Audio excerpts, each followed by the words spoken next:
Good morning student. इस video में हम पढ़ रहे हैं क्लास 7 के सिविक्स के चैप्टर नंबर 1 को, जिसका नाम है ऑन इक्वालिटी। और यह वीडियो नंबर फर्स्ट इस चैप्टर का। तो आइए हम शुरुआत करते हैं इस चैप्टर को और देखते हैं कि आखिर हमें इस चैप्टर में क्या पढ़ना है। तो देखिए, यहाँ पर इस चैप्टर का नाम है ऑन इक्वालिटी और इस चैप्टर का सबसे पहले हम इंट्रोडक्शन देख लेते हैं। इसके बारे में डिस्क्रिप्शन थोड़ा सा हम देख लेते हैं। तो देखिए, यहाँ पर आपको इंट्रोडक्शन में बताया जा रहा है कि क्लास 6 के बुक में, जो हमारा सिविक्स का बुक था, उसमें हमने डेमोक्रेटिक गवर्नमेंट के की एलिमेंट्स को देखा था। और की एलिमेंट्स में हमने देखा था पीपुल्स पार्टिसिपेशन, यानी लोगों के पार्टिसिपेशन के बारे में, कॉन्फ्लिक्ट का रिजोल्यूशन किस तरीके से होता है, या फिर इक्वालिटी और जस्टिस के बारे में हमने क्लास 6 में पढ़ा था। और उसमें से जो इक्वालिटी है वो काफ़ी इम्पॉर्टेंट फीचर है डेमोक्रेसी के लिए, और डेमोक्रेसी के सभी तरीके के फंक्शनिंग को प्रभावित करता है इक्वालिटी। और इस चैप्टर में हम इक्वालिटी के बारे में ही पढ़ने वाले हैं कि आखिर इक्वालिटी होती क्या है, इक्वालिटी क्यों इम्पोर्टेंट है डेमोक्रेसी के लिए, और क्या इंडिया में सभी लोगों को इक्वल दर्जा दिया गया है, बराबर दर्जा दिया गया है। इस चीज को यहाँ पर इस चैप्टर में हम देखने वाले हैं। तो सबसे पहले आइए हम कांता की स्टोरी देखते हैं, और कांता की स्टोरी के जरिए ही बहुत चीजों को हम समझने की कोशिश करेंगे।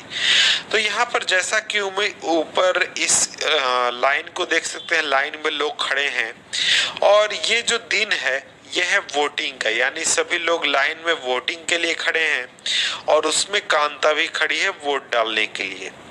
और कांता और उसकी दोस्त सुजाता लाइन में खड़े हैं और एक दूसरे से बात कर रहे हैं कि देखो सुजा, कितनी अच्छी बात है कि हमारे देश में सभी लोगों को इक्वल दर्जा दिया गया है, इक्वल सिटीजन का दर्जा दिया गया है। और हमारे जो मालिक हैं, हमारे जो एम्प्लॉयर हैं जैन साहब, वो भी हमारे साथ लाइन में खड़े हैं। और इसके बाद कांता की बारी आती है वोट करने की। कांता जाती है वोट करने और ऐसे कैंडिडेट के लिए वोट करती है जिसने कांता के इलाके में पानी पहुंचाने का वादा किया है। इसके बाद वोटिंग का पूरा जो काम था वो खत्म होता है। इसके बाद जैन साहब चले जाते हैं, कांता उनको हाय हेलो करती है। उसके बाद कांता जो है वो सुजाता से कहती है बात करते हुए कि मेरी बेटी जो गुड़िया है उसको बुखार है, काफ़ी तबीयत खराब है और उसको हॉस्पिटल लेकर जाना है, लेकिन उसके पहले मुझे जैन साहब के घर जाना है ताकि उनसे मैं कुछ पैसे उधार ले सकूं, एडवांस अपना पेमेंट ले सकूं। इसके बाद कांता घर आती है, घर आकर अपनी बेटी गुड़िया को कुछ पीने के लिए देती है और कहती है कि शाम को मैं जब काम से वापस आऊंगी तब तुम्हें लेकर चलूंगी हॉस्पिटल। इसके बाद बाहर आकर कांता देखती है कि उसकी जो बस्ती है वो काफी गंदी है और उसे लगता है इसी गंदगी की वजह से ही उसकी जो बेटी है उसकी तबीयत काफी ज्यादा खराब रह रही है। इसके बाद कांता जो है वो काम करने आती है अपने मालिक के घर, जैन साहब के घर, और वहां पर काम करने के बाद वो कुछ एडवांस उनसे ले लेती है और फिर जाकर हॉस्पिटल के लाइन में जाकर खड़ी हो जाती है अपनी बेटी का इलाज कराने के लिए। इसके बाद हमारा पहला टॉपिक आ जाता है वो इक्वल राइट टू वोट। तो हमारा ये जो स्टोरी है इस चैप्टर का, वो शुरुआत हुआ था कांता के साथ। कांता खड़ी थी लाइन में वोट डालने के लिए, वोट डालने वाले लाइन में खड़ी थी और वहां पर आप इमेज में देख सकते हैं कि बहुत तरीके के लोग, बहुत सारे लोग वहां पर, अलग अलग सोसाइटी के अलग अलग लोग खड़े थे उसके साथ लाइन में वोट डालने के लिए।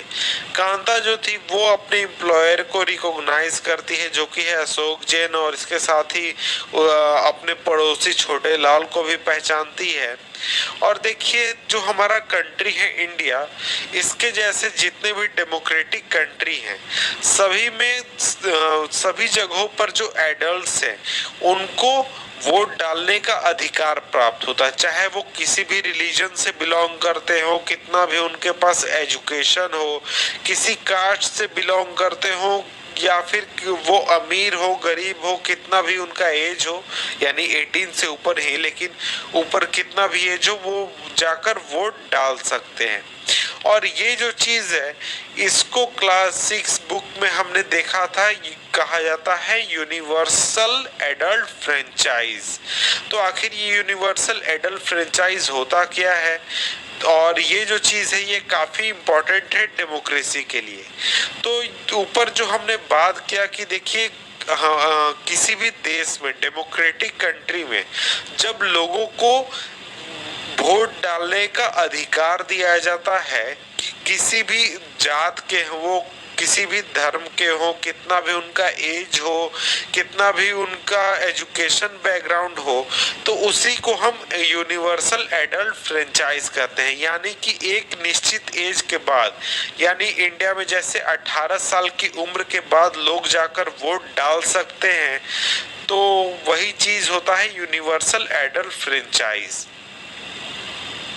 और ये जो चीज है यूनिवर्सल एडल्ट फ्रेंचाइज, ये डेमोक्रेसी के लिए काफी ज्यादा इम्पोर्टेंट है। और जो आइडिया है यूनिवर्सल एडल्ट फ्रेंचाइज का, ये इक्वालिटी के आइडिया पर बेस्ड है। क्योंकि जब भी आप यूनिवर्सल एडल्ट फ्रेंचाइज की बात करते हैं तो उसमें हम देखते हैं कि लोगों को किसी भी कंट्री में, जो एडल्ट्स है किसी भी कंट्री में, उनको उनके वेल्थ को ध्यान में ना रख के, या फिर कम्युनिटी या फिर किसी भी चीज को ध्यान में नहीं रखा जाता है, लेकिन उनको बराबर का दर्जा दिया जाता है और उनको एक वोट का अधिकार दिया जाता है। तो इस तरीके से ये जो यूनिवर्सल एडल्ट फ्रेंचाइज है, ये इक्वालिटी के आइडिया को काफी प्रमोट करता है, उसको फॉलो करता है। और इस चीज को देखकर जो कांता है वो काफी एक्साइटेड होती है वोट करने के लिए, और काफी हैप्पी होती है कि उसके साथ इक्वल ट्रीटमेंट किया जा रहा है, और सभी लोगों के पास सिर्फ एक वोट है और सभी लोगों के को इक्वल ट्रीटमेंट प्रोवाइड किया जा रहा है। लेकिन जैसे जैसे उसका दिन गुजरते जाता है, वोटिंग वाला दिन, उसको ऐसा डाउट होने लगता है कि क्या हम सच में इक्वल हैं, क्या हम सभी लोगों के साथ इक्वल ट्रीटमेंट सच में होता है। तो यहाँ पर आपसे सवाल पूछा गया कि आखिर ऐसा क्या हुआ कि कांता जो है वो इक्वालिटी के स्टेटस को लेकर काफी ज्यादा अनश्योर हो गई। तो इसके बाद अगर हम देखते हैं कांता के लाइफ को, यानी वोटिंग के डालने के बाद अगर हम कांता के लाइफ को देखें कि उसके लाइफ में क्या हुआ उस दिन, तो हम इस चीज को अच्छी तरीके से समझने पाएंगे। तो देखिए कांता जो है वो स्लम में रहती है। स्लम तो आप जानते ही होंगे, जो झुग्गी होता है, झोगड़ी झोपड़ी के जो इलाके होते हैं उसी को स्लम कहा जाता है। स्लम में रहती है और उसके घर के पीछे एक ड्रेन यानी कि नाली बह रही होती है, और उसकी जो बेटी है गुड़िया, वो उसकी काफी तबीयत खराब है, लेकिन वो छुट्टी नहीं ले सकती है क्योंकि उसको अपने मालिक से जाकर कुछ पैसे उधार लेने हैं। और उसका जो जॉब है डोमेस्टिक हेल्प का, वो काफी उसको थका देता है, काफी वो थक जाती है अपने काम की वजह से। और उसके बाद जब वो उसका दिन अंत होता है, यानी डे जब अंत की ओर जाता है, तो फिर से उसे जाकर लाइन में लगना होता है गवर्नमेंट हॉस्पिटल की लाइन में, ताकि वो अपनी बेटी का इलाज कर सके। और ये जो लाइन है गवर्नमेंट हॉस्पिटल का, इस लाइन में मैक्सिमम जो लोग खड़े होते हैं वो गरीब लोग होते हैं, जिनके पास पैसे नहीं होते अपने इलाज कराने के लिए। और यहाँ पर आकर जो कांता है वो सोचती है कि जो जैन मैडम है या फिर जैन साहब है, उसको किसी भी तरीके के हॉस्पिटल में या फिर दूसरे जगहों पर लाइन में खड़ा नहीं होना होता है जब उनको किसी दूसरे काम हो। लेकिन जब वो वोटिंग डालने जाते हैं तो सिर्फ उनको वोटिंग डालने समय ही खड़ा होना होता है, और दूसरी जगहों पर उनको काफी प्रिविलेज प्राप्त होता है, जैसा कि हॉस्पिटल हो गया या फिर एजुकेशन हो गया या फिर और जगहों पर। इसके बाद आगे बढ़े तो आगे हमारा आ जाता है next topic, other kinds of equality. यानी अब हम दूसरे तरीके की इक्वालिटी की बात करने वाले हैं। तो देखिए कांता जो है वो इंडिया की एक सिटीजन है, और इंडिया के सिटीजन के होने के साथ ही और इसके इसके साथ ही बहुत सारे लोग हैं कांता के जैसे इंडिया में जिनके पास वोट का अधिकार तो है, लेकिन उनका जो डेली लिविंग या फिर वर्किंग कंडीशन है वो इक्वल से काफी नीचे है। और गरीब होने के अलावा दूसरे तरीके के भी इनइक्वालिटीज इंडिया में मौजूद हैं, जैसा कि जो कि लोगों के साथ ट्रीट किया जाता है या फिर लोगों को इनइक्वालिटीज ट्रीटमेंट दिया जाता है। और आगे हम दो स्टोरीज को देखने वाले हैं जिसके जरिए हम समझने की कोशिश करेंगे कि कैसे कैसे इनइक्वालिटीज इंडिया में मौजूद हैं।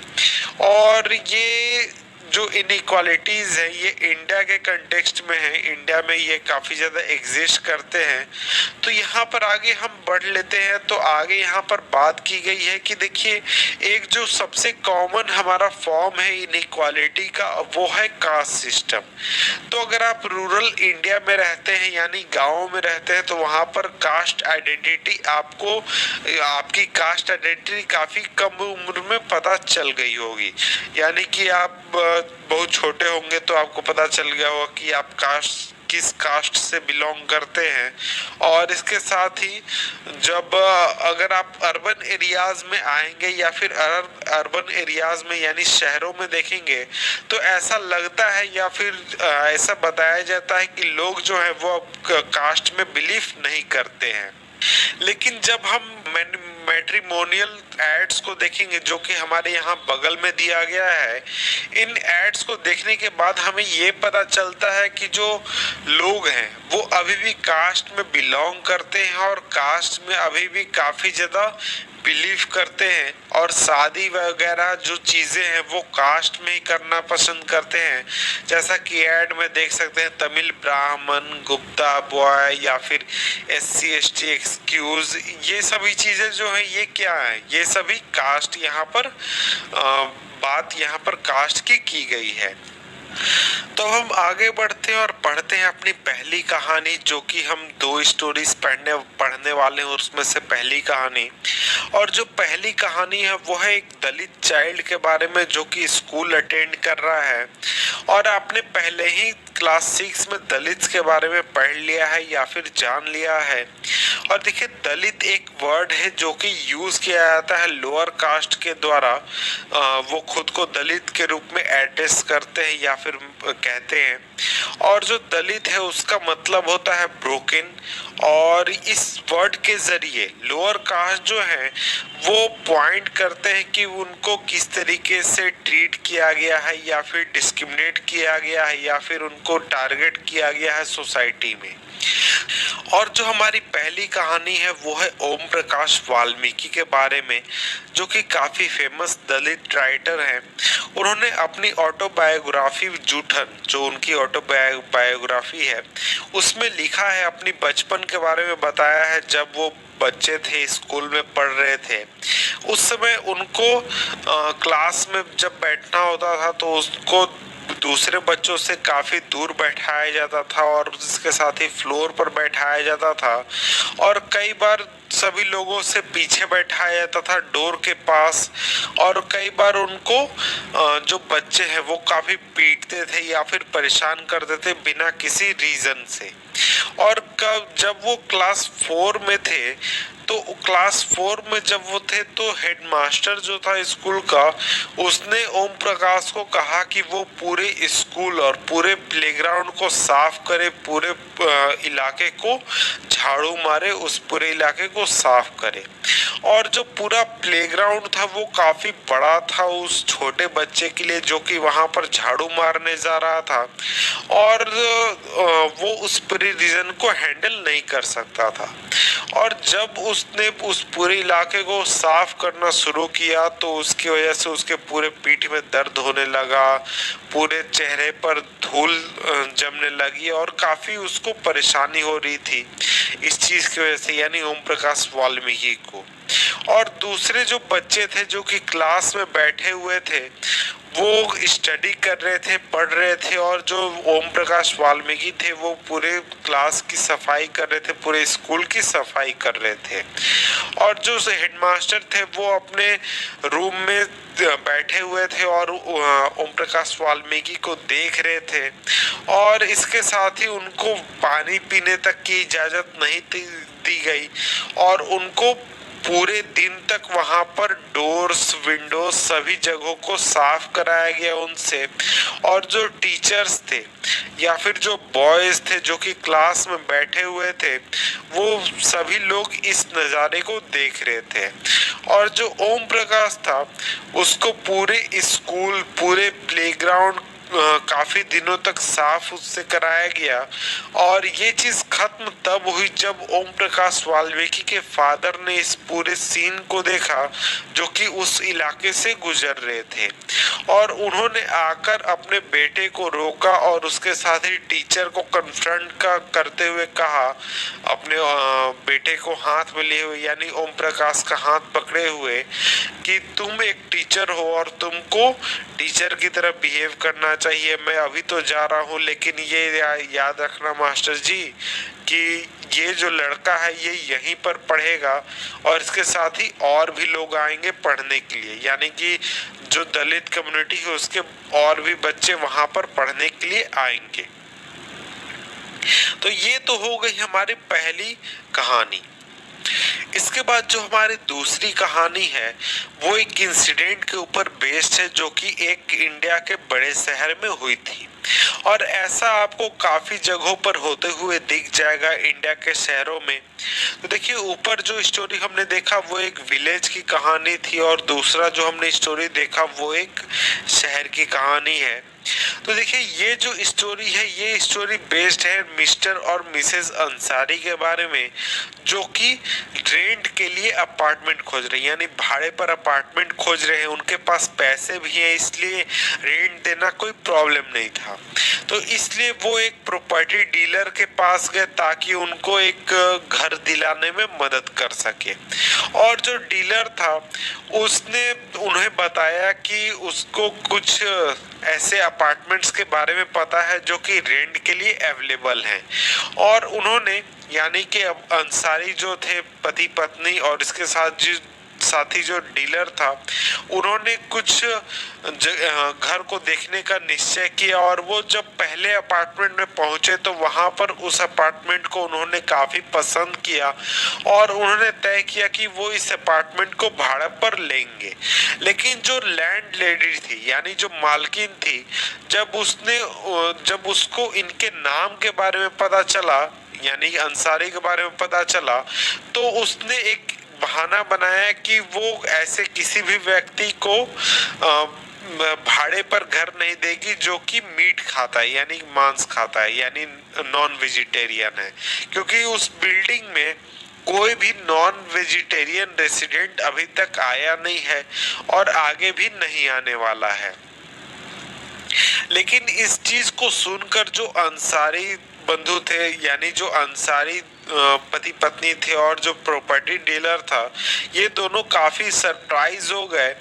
और इनके सरप्राइज का कारण ये था क्योंकि वो जहां पर मौजूद थे उसके बगल वाले जो फ्लैट है, यानी जो अपार्टमेंट था जो कि भाड़े पर दिया गया था, वहां से उनको फिश बनने की गंध आ रही थी। और यही एक्सक्यूज कुछ और जगहों पर भी दिया गया। जब उन्होंने 2, 3, 4 अपार्टमेंट देखे, तो इसके बाद जो वहां पर उनका प्रॉपर्टी डीलर था, प्रॉपर्टी डीलर ने कहा कि उनको कि वो अपना नाम चेंज कर ले, मिस्टर और मिसेस कुमार कर ले, मिस्टर और मिसेस अंसारी की जगह, तब जाकर उनको आसानी से फ्लैट मिल सकता है। लेकिन ऐसा करने से पहले वो काफी रिलेक्टेंट थे, जो अंसारी थे वो काफी रिलेक्टेंट थे, और उन्होंने डिसाइड किया कि वो कुछ और जगहों की तलाश करेंगे। और अंत में जाकर पूरे 1 महीने खोजने के बाद, अपार्टमेंट को खोजने के बाद, उन्हें एक ऐसा जगह मिला जहां पर उनको रेंट के लिए अपार्टमेंट मिला। तो इसके बाद हमारा नेक्स्ट टॉपिक यहाँ पर आ जाता है रिकॉग्नाइजिंग डिग्निटी, जो कि ऊपर वाले टॉपिक से रिलेटेड है। इसी के बारे में नीचे यहाँ पर एक्सप्लेन किया गया है। तो इस टॉपिक आगे बढ़ते हैं अपने चैप्टर में और पढ़ते हैं नेक्स्ट टॉपिक, जो कि है रिकॉग्नाइजिंग डिग्निटी। पिछले वीडियो में हमने देखा था कि जो ओम प्रकाश वाल्मीकि थे और जो अंसारी थे, उनके साथ अनइक्वल ट्रीटमेंट किया गया था उनके कास्ट और उनके धर्म के आधार पर। और इस टॉपिक में हम यानी कि रिकॉग्नाइजिंग डिग्निटी जो है, इसमें हम देखेंगे कि जो डिग्निटी है वो किसी भी व्यक्ति के लिए क्यों जरूरी है, उसके साथ इक्वल ट्रीटमेंट क्यों होना चाहिए, इस चीज को यहाँ पर हम समझने वाले हैं। तो देखिए, पिछले टॉपिक को पढ़ के आप ये समझ गए होंगे कि जिस कास्ट में आप बिलोंग करते हैं या फिर जो रिलीजन आप प्रैक्टिस करते हैं या फिर आपका जो क्लास बैकग्राउंड कैसा है या फिर आप मेल हैं या फिर फीमेल हैं, ये सभी चीज़ें ऐसी हैं, ये सभी चीज़ें डिटरमाइन करती हैं कि आपके साथ इक्वल ट्रीटमेंट किया जाएगा या फिर अनइक्वल ट्रीटमेंट किया जाएगा। और जो ओम प्रकाश वाल्मीकि थे और जो अंसारी थे, उनको अनइक्वल ट्रीटमेंट इसीलिए दिया गया क्योंकि उनका जो कास्ट और रिलीजन था वो अलग था। वो कास्ट और रिलीजन के आधार पर उनके साथ अनइक्वल ट्रीटमेंट किया गया था। तो देखिए, यहाँ पर आगे जब बात आती है डिग्निटी की, तो डिग्निटी में ये चीज समझना जरूरी है कि जब भी किसी व्यक्ति के साथ हम अनइक्वल ट्रीटमेंट करते हैं यानी कि उसको बराबर का दर्जा नहीं देते हैं, तो उस व्यक्ति के डिग्निटी को हम वायलेट करते हैं, उस व्यक्ति के डिग्निटी को हम ठोस पहुंचाते हैं। तो इसी तरीके से जब ओम प्रकाश वाल्मीकि और अंसारी के साथ इक्वल ट्रीटमेंट नहीं किया गया, जिस तरीके से उनके साथ ट्रीटमेंट किया गया, तो वैसा ट्रीटमेंट करके लोगों ने उनके यानी इन दोनों के डिग्निटी को वायलेट किया, ठेस पहुंचाया। और जब ओम प्रकाश वाल्मीकि के साथ को जानबूझकर परेशान किया गया, उनसे स्कूल साफ करवाया गया उनकी कास्ट की वजह से, तो ओम प्रकाश वाल्मीकि के जो क्लासमेट थे और जो टीचर्स थे, उन्होंने ओम प्रकाश वाल्मीकि के डिग्निटी को काफी बुरी तरीके से प्रभावित किया, उसको काफी बुरी तरीके से ठेस पहुंचाया। और ओम प्रकाश वाल्मीकि को ये फील करने पर मजबूर किया कि जो ओम प्रकाश वाल्मीकि है वो दूसरे स्टूडेंट से नीचे लेवल पर है, नीचे दर्जे पर है, वो इक्वल नहीं है। और इसी तरीके से जो ओम प्रकाश वाल्मीकि थे, वो इस बात के ऊपर कुछ ज्यादा कर नहीं सकते थे क्योंकि वो काफी छोटे बच्चे थे उस समय में जब उनके साथ इक्वल ट्रीटमेंट किया जा रहा था। और जब उनके फादर ने इस चीज को देखा, अपने बच्चे को स्कूल साफ करते हुए देखा, तो वो काफी एंग्री हुए और टीचर के साथ जाकर उन्होंने काफी कन्फ्रंट किया। तो इस तरीके से हम समझते हैं कि जो ओम प्रकाश वाल्मीकि के साथ जो अनइक्वल ट्रीटमेंट किया गया, उसने ओम प्रकाश वाल्मीकि के डिग्निटी को काफी बुरी तरीके से प्रभावित किया। तो इसी तरीके से अगर हम अंसारीज का एग्जाम्पल देखें, तो वहां पर भी उनके डिग्निटी को काफी प्रभावित किया गया जब लोगों ने उनको अपार्टमेंट भाड़े पर देने से मना कर दिया। लेकिन जब प्रॉपर्टी डीलर ने ये कहा कि आप अपना नाम चेंज कर ले, आप अपना टाइटल चेंज कर ले, आप खुद को mister Kumar and Mrs Kumar कहने लगे, तो अंसारीज ने अपनी डिग्निटी के वजह से ही, अपने सेल्फ रिस्पेक्ट की वजह से ही उस सजेशन को मानने से इनकार कर दिया और खुद को मिस्टर एंड मिसेस कुमार कहने से इनकार कर दिया। और जो ओम प्रकाश और जो अंसारीज थे, उनको ऐसा ट्रीटमेंट यानी कि अनइक्वल ट्रीटमेंट वो डिजर्व नहीं करते। उनके साथ इक्वल ट्रीटमेंट होना चाहिए या फिर उनको बराबर रिस्पेक्ट मिलना चाहिए, बराबर डिग्निटी मिलनी चाहिए जैसा कि सभी लोगों को मिलता है। तो ये चीज काफी जरूरी है ताकि जो लोग हैं, कोई भी व्यक्ति है, उनके डिग्निटी को ठेस ना पहुंचे, उनको बराबर का दर्जा दिया जाए। इसके बाद आगे बढ़ते हैं तो आगे हमारा आ जाता है अगला टॉपिक जो कि है इक्वालिटी इन इंडियन डेमोक्रेसी, यानी जो हमारा इंडियन डेमोक्रेसी है वो किस तरीके से इक्वालिटी लाने की कोशिश करता है, या फिर इक्वालिटी के लिए हमारा जो गवर्नमेंट है या फिर जो कॉन्स्टिट्यूशन है वो क्या काम करता है। जो हमारा इंडियन कॉन्स्टिट्यूशन है वो सभी लोगों को इक्वल ट्रीटमेंट देता है, यानी कि इंडियन कॉन्स्टिट्यूशन में ये साफ लिखा गया है कि जितने भी सिटीजन्स हैं इंडिया के वो सभी इक्वल होंगे, चाहे वो किसी भी रिलीजन से बिलोंग करे, किसी भी कास्ट से बिलोंग करे, चाहे मेल हो या फिर फीमेल हो, उसका एजुकेशनल बैकग्राउंड जो भी हो या फिर इकोनॉमिक बैकग्राउंड जो भी हो, सभी लोग क्या होंगे, इक्वल होंगे। लेकिन इसका ये नहीं मतलब होता है कि कॉन्स्टिट्यूशन आने के बाद हमारे देश में इनइक्वालिटी जो है वो खत्म हो चुकी है, ऐसा नहीं है। लेकिन जो हमारा इंडियन डेमोक्रेसी है और जो हमारा कॉन्स्टिट्यूशन है उसमें ये कानून है कि सभी लोगों को इक्वल का दर्जा दिया जाएगा, या फिर जो हमारा कॉन्स्टिट्यूशन है वो सभी लोगों को इक्वल ट्रीटमेंट देने की बात कहता है। लेकिन हमारे इंडियन कॉन्स्टिट्यूशन के आने से पहले की अगर हम स्थिति की बात करें तो उस समय में ऐसा कोई भी कानून नहीं था जो कि लोगों को डिस्क्रिमिनेशन या फिर इल ट्रीटमेंट से बचा सके, यानी पहले कोई भी ऐसा कानून नहीं था जहां पर लिखा गया था कि सभी लोग बराबर हैं या फिर सभी लोगों को डिग्निटी या फिर इक्वल ट्रीटमेंट मिलना चाहिए। तो देखिए जो हमारा इक्वालिटी का रिकॉग्नाइजेशन है कॉन्स्टिट्यूशन में वो कुछ खास प्रोविजंस पर आधारित है, कुछ खास चीजों पर आधारित है। पहला तो ये है कि सभी लोग जो हैं कानून के सामने बराबर हैं, यानी कि हमारे देश में चाहे प्रेसिडेंट हो या फिर कांता जो कि एक डोमेस्टिक वर्कर है या फिर कोई भी व्यक्ति हो, उसको सेम लॉ यानी कि बराबर कानून का बराबर सामना करना होता है। किसी भी व्यक्ति के लिए कोई खास कानून नहीं बनाया गया है। दूसरा ये है कि कोई भी व्यक्ति जो है उसको उसके साथ डिस्क्रिमिनेशन नहीं हो सकता है, उसके religion, race, caste, place of birth या फिर फीमेल मेल किसी भी आधार पर डिस्क्रिमिनेशन नहीं किया जा सकता है। और तीसरा ये है कि सभी लोगों को एक्सेस है सभी पब्लिक प्लेसेस के ऊपर, यानी कि किसी भी व्यक्ति को आप प्लेग्राउंड, होटल, शॉप या फिर मार्केट से जाने से नहीं रोक सकते हैं। इंडिया का कोई भी व्यक्ति सभी पब्लिक प्लेसेस पर जा सकता है, मार्केट में जा सकता है, होटल में जा सकता है, दुकानों में, प्लेग्राउंड में, सभी जगहों पर जा सकता है। और सभी व्यक्ति जो हैं वो सभी वेल्स या फिर रोड्स जो है सभी चीजों को यूज कर सकते हैं। बाथिंग घाट, यानी कि लोगों के साथ आप अनइक्वल ट्रीटमेंट किसी भी तरीके से फोर्स नहीं कर सकते। इसके बाद आपका चौथा आ जाता है वो है ये है कि पहले देखिए जो अनटचेबिलिटी चलती थी, अछूत वाली बात चलती थी, अब ये कानून को हटा दिया गया है, यानी कि अब इसको एबॉलिश कर दिया गया है, इसको हम क्या कहते हैं उसको इलीगल बना दिया गया है। अनटचेबिलिटी को इलीगल बना दिया गया है अब हमारे देश में।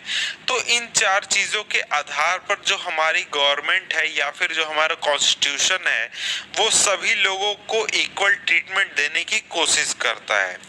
इसके बाद हम दो तरीके से देखेंगे कि जो हमारा गवर्नमेंट है जो कि इक्वालिटी इम्प्लीमेंट करने की कोशिश करता है या फिर गारंटी करने की कोशिश करता है।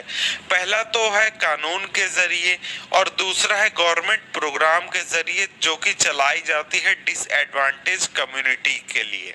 तो देखिए बहुत सारे ऐसे कानून बनाए गए हैं इंडिया में जिसके जरिए सभी लोगों के राइट को बचाने की कोशिश की जाती है या फिर कोशिश की जाती है कि उनके साथ इक्वल ट्रीटमेंट किया जाए।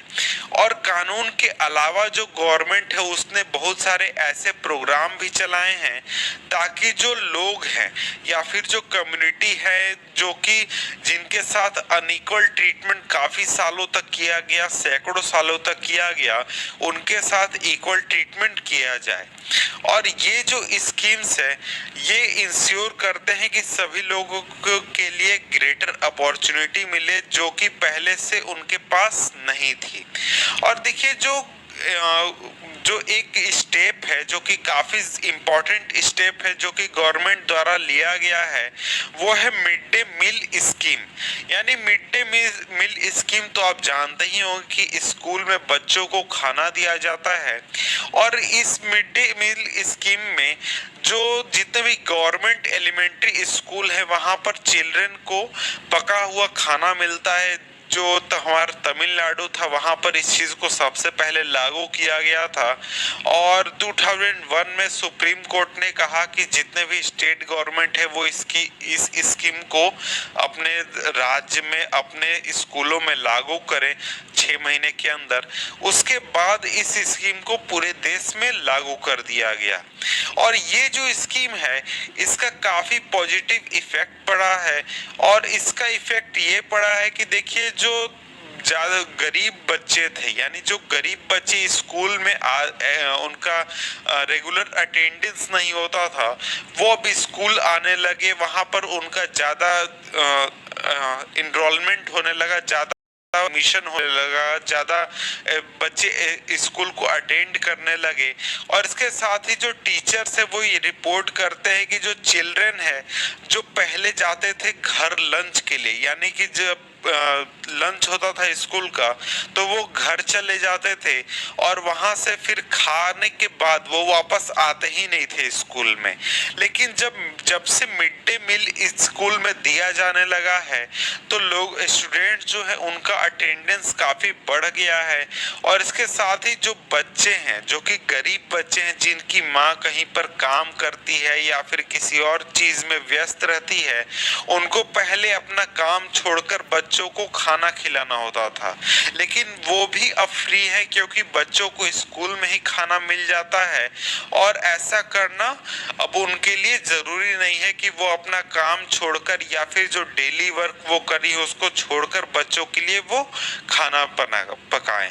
और देखिए ये जो चीज है, इस चीज की वजह से जो कास्ट प्रिजुडिस है, यानी कि पहले जो कास्ट सिस्टम की लोगों के साथ अनइक्वल ट्रीटमेंट होता था, उसको भी काफी हद तक कम करने में मदद मिली है।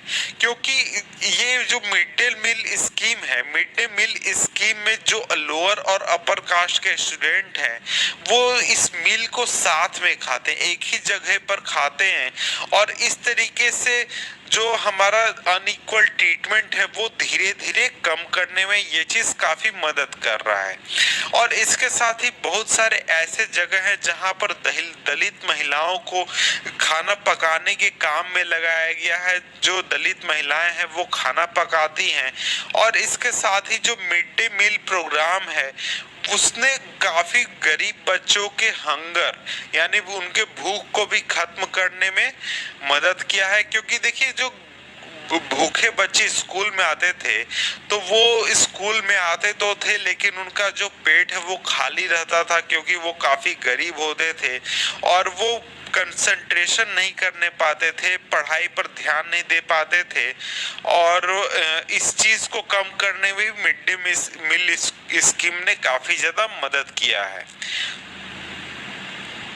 तो देखिए यहाँ पर आगे बढ़े तो आगे यहाँ पर बताया जा रहा है कि जो गवर्नमेंट प्रोग्राम्स हैं उसने काफी इम्पोर्टेंट रोल अदा किया है इक्वालिटी ऑफ अपॉर्चुनिटी, यानी बराबर का दर्जा इंक्रीज करने में काफी मदद किया है। लेकिन इसके बाद भी काफी ज्यादा अभी करने की जरूरत है। देखिए जो मिड डे मील स्कीम है उसने काफी ज्यादा हेल्प किया है इनरोलमेंट और अटेंडेंस बढ़ाने में गरीब बच्चों का, लेकिन इसके अलावा अभी भी बहुत ज्यादा अभी भी जो स्कूल हैं उनके बीच में डिफरेंस है। यानी जहां पर अमीर बच्चे पढ़ते हैं वहां के स्कूल में और जो गरीब बच्चे पढ़ते हैं जहां पर वहां के स्कूल में काफी ज्यादा अंतर है।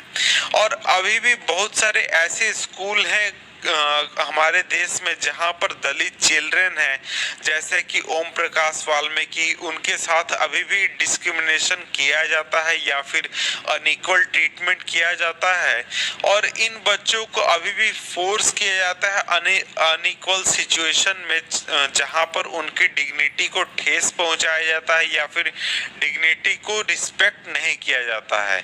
और ऐसा इसलिए है क्योंकि जो लोग हैं वो अभी भी उनको इक्वल मानने के लिए राजी नहीं है, जबकि जो हमारा कानून है इस चीज को फोर्स करता है उसके बावजूद भी।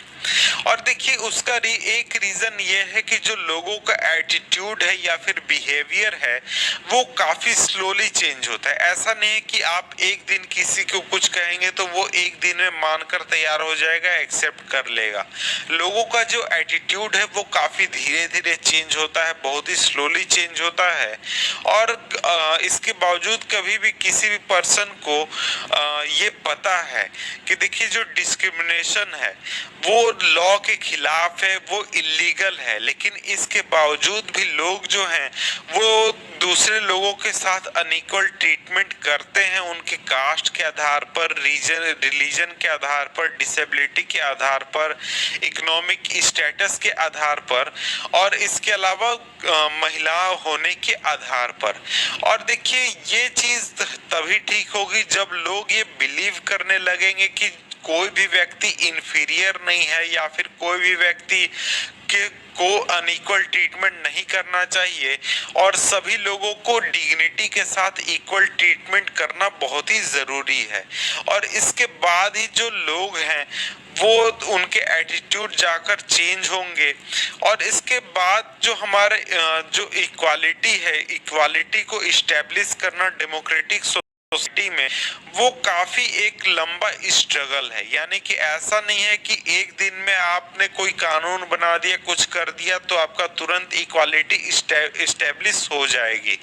और एक तरीके से जो इंडिविजुअल्स हैं या फिर जो अलग अलग कम्युनिटीज हैं इंडिया में, उनको कंट्रीब्यूट करना होगा और एक तरीके से साथ मिलकर इस इक्वालिटी को लागू करवाना होगा या फिर इम्प्लीमेंट कराना होगा। और इसके बारे में आगे हम पढ़ेंगे। यहाँ पर आगे हमारा आ जाता है नेक्स्ट टॉपिक, जो कि है issues of equality in other democracy. तो देखिए अभी तक तो हमने जो देखा वहां पर हमने इंडिया की बात की, यानी इंडिया में जो इनइक्वालिटी है उसके बारे में बात की। अब हम देखने वाले हैं कि इंडिया के अलावा दूसरे जो डेमोक्रेटिक कंट्रीज है वहां पर इनइक्वालिटीज की क्या समस्या है, वहां पर किस तरीके से इनइक्वालिटी होती है। आप ये सोच ही रहे होंगे कि क्या इंडिया ही ऐसी कंट्री है जहां पर इनइक्वालिटी मौजूद है और जहां पर स्ट्रगल चल रहा है इक्वालिटी लाने के लिए, सभी लोगों को बराबर का दर्जा देने के लिए। तो सच ये है कि इंडिया के अलावा दूसरे भी डेमोक्रेटिक कंट्रीज है जहां पर लोगों के साथ अनइक्वल ट्रीटमेंट किया जाता है और वहां पर इक्वालिटी का जो इशू है वो अभी भी बहुत ही इम्पोर्टेंट इशू है कम्युनिटी स्ट्रगल में। फॉर एग्जाम्पल अगर हम यूनाइटेड स्टेट्स ऑफ अमेरिका की बात करें तो यूनाइटेड स्टेट्स ऑफ अमेरिका में अगर हम बात करें जो अफ्रीकन अमेरिकन्स हैं जिनके पूर्वज वहां पर पहले स्लेव हुआ करते थे, वहां पर गुलाम हुआ करते थे, जिनको अफ्रीका से लाया गया था, उनको आज भी वो अपने लाइफ को अनइक्वल बताते हैं कि अभी भी उनके साथ अनइक्वल ट्रीटमेंट हो रहा है या फिर उनका लाइफ इक्वल नहीं है। और इसके बावजूद कि 1950s के आसपास अमेरिका में काफी इक्वल राइट के लिए मूवमेंट चला था, अफ्रीकन अमेरिकन के इक्वल ट्रीटमेंट के लिए मूवमेंट चला था। और इसके पहले यानी ये जो हमारा मूवमेंट हुआ था 1950 में, इसके पहले जो अफ्रीकन अमेरिकन थे उनको काफी ज्यादा अनइक्वल ट्रीटमेंट के साथ काफ़ी अनइक्वल ट्रीटमेंट दिया जाता था यूनाइटेड स्टेट में, और वहाँ पर कानून में भी ये चीज़ लिखा हुआ था कि उनके साथ अनइक्वल ट्रीटमेंट किया जाएगा। और देखिए वहाँ पर फॉर एग्जांपल हम समझ सकते हैं कि अगर कोई अफ्रीकन अमेरिकन बस से जा रहा है तो उसको या तो बस में पीछे वाले सीट पर बैठना होता था, या फिर कोई भी वाइट व्यक्ति अगर आ जाता है वो सीट पर बैठना चाहता है तो उस ब्लैक व्यक्ति को अपने सीट को छोड़ना होता था और दूसरे सीट पर बैठना होता था या फिर खड़े होना होता था। और इसमें एक इवेंट आया, रोजा पार्क नाम की एक महिला थी जो कि अफ्रीकन अमेरिकन थी। वो अपने काम से वापस आ रही थी और उससे एक व्यक्ति वाइट मैन ने 1 दिसंबर 1955 को कहा कि तुम अपनी सीट छोड़ो, और उस महिला ने सीट छोड़ने से मना कर दिया। और उसके रिफ्यूजल की वजह से आगे चलकर बहुत ही बड़ा एक मूवमेंट खड़ा हुआ, और इस मूवमेंट में जो अफ्रीकन अमेरिकन से उन्होंने एक तरीके से मूवमेंट चलाया कि उनके साथ भी इक्वल ट्रीटमेंट किया जाए। और ये जो मूवमेंट था ये अमेरिका में सिविल राइट मूवमेंट के नाम से जाना जाता है। और जो सिविल राइट एक्ट 1964 पास हुआ इस मूवमेंट के पास, और जिसमें ये प्रोहिबिट किया गया या फिर कानून बनाया गया कि अब किसी भी व्यक्ति के साथ रेस के आधार पर, रिलीजन के आधार पर, नेशनल ओरिजिन के आधार पर, किसी भी आधार पर अनइक्वल ट्रीटमेंट नहीं किया जाएगा। और इसके साथ ये भी कहा गया कि जितने भी स्कूल हैं अमेरिका में वो सभी स्कूल अब अफ्रीकन अमेरिकन के लिए खोले जाएंगे, और वहां पर किसी भी तरीके का सेपरेट स्कूल सेटअप नहीं किया जाएगा अफ्रीकन अमेरिकन के लिए। लेकिन इसके बावजूद भी जो आज भी जो मेजॉरिटी ऑफ अफ्रीकन अमेरिकन हैं वो अमेरिका में गरीब में से आते हैं, यानी सबसे ज्यादा गरीब अफ्रीकन अमेरिकन ही हैं।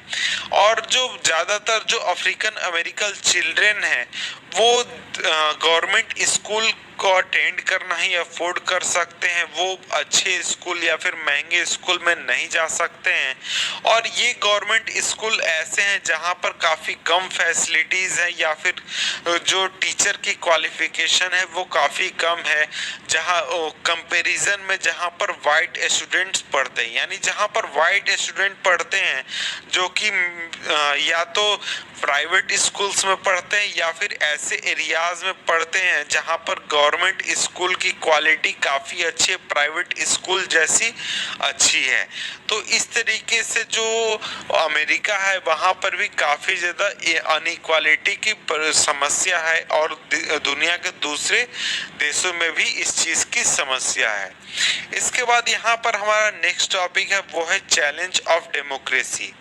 तो देखिए किसी भी कंट्री को हम कंप्लीटली डेमोक्रेटिक नहीं कह सकते हैं, और हमेशा ऐसा होता है कि जो कम्युनिटीज़ है और इंडिविजुअल्स हैं जो हमेशा अपने जो आइडिया है डेमोक्रेसी का उसको एक्सपेंड करने की कोशिश कर रहे हैं, या फिर ज़्यादा रिकॉग्नाइजेशन की कोशिश कर रहे हैं, ज़्यादा इक्वालिटी की कोशिश कर रहे हैं, और हमेशा नए इश्यूज़ को उठा रहे हैं।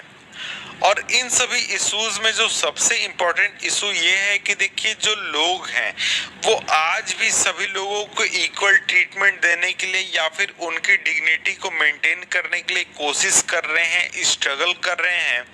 और इस बुक में आगे हम पढ़ेंगे कि किस तरीके से जो इक्वालिटी है वो हमारे डेली लाइफ के वेरियस एस्पेक्ट को प्रभावित करती है।